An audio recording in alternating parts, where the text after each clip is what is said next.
Je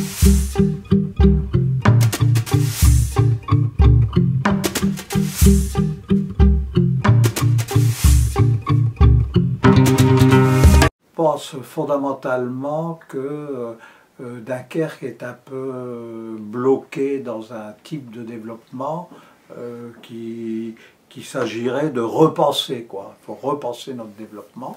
Usinor, enfin c'était Usinor Dunkerque à l'époque, 11 800 salariés. 11 800 salariés, maintenant on en est à 4 400. Donc il y a une déperdition importante et Usinor, qui est devenu Arcelor, produit 2 fois plus qu'à cette époque. Donc autrement dit, par l'automatisation, l'informatisation, etc., on a perdu beaucoup de postes. Donc je dis que l'industrie telle qu'on la connaît actuellement, notamment à travers l'exemple de la sidérurgie, n'est plus la créatrice d'emplois qu'elle a pu être à un moment donné.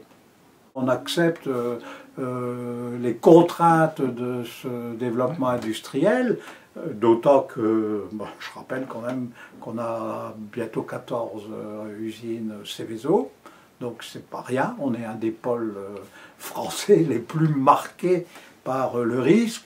J'y ajoute évidemment la centrale nucléaire qui n'est pas Seveso, mais tout le monde sait que c'est quand même l'entreprise qui de loin est la plus dangereuse. Si en plus on perd le bénéfice de cette taxe professionnelle, même s'il y a des compensations, c'est l'attractivité en gros du secteur ici qui en prend un coup, quoi. C'est les constats faits, donc le chômage, un concentré de risque, c'est indéniable.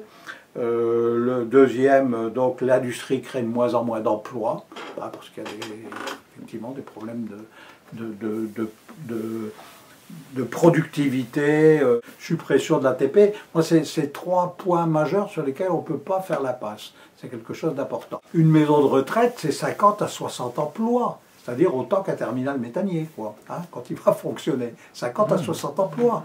Or, le paradoxe dans une région comme la nôtre, c'est que tu as des tas de gens qui voudraient rentrer en maison de retraite et à qui ils n'ont pas d'autre solution que d'aller en Belgique. On a présenté les choses comme étant vraiment la solution à tous nos problèmes. Bon, donc, au niveau du chantier, qui va durer 3 ans, qui va créer une activité, mais on ne sait pas encore locale, on a du mal à la mesurer. Et les personnes qui vont sur le chantier en cours, il faut dire les choses comme elles sont, constate qu'il y a beaucoup de véhicules immatriculés en Belgique.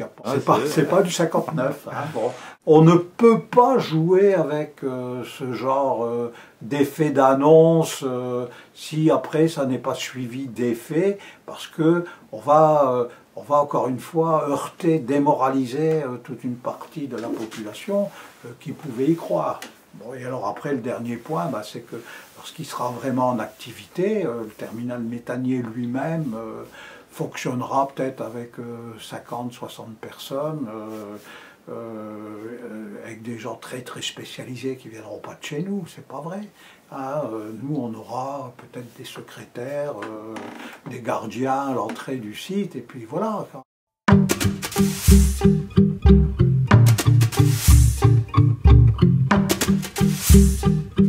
Depuis une quinzaine d'années, plus d'1 millier de consultations juridiques avec une moyenne de 1h30 à 2 heures par consultation. Ce qui revient souvent, harcèlement, pression, mauvais management.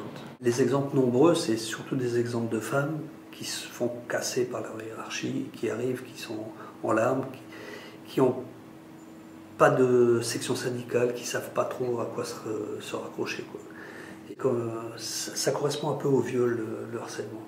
C'est les femmes qui en sont principalement victimes. Elles se sentent coupables alors qu'elles ne devraient pas, et elles n'en parlent pas alors qu'elles devraient. C'est exactement le même principe que le viol, quoi. C'est quelqu'un qui essaie de s'imposer.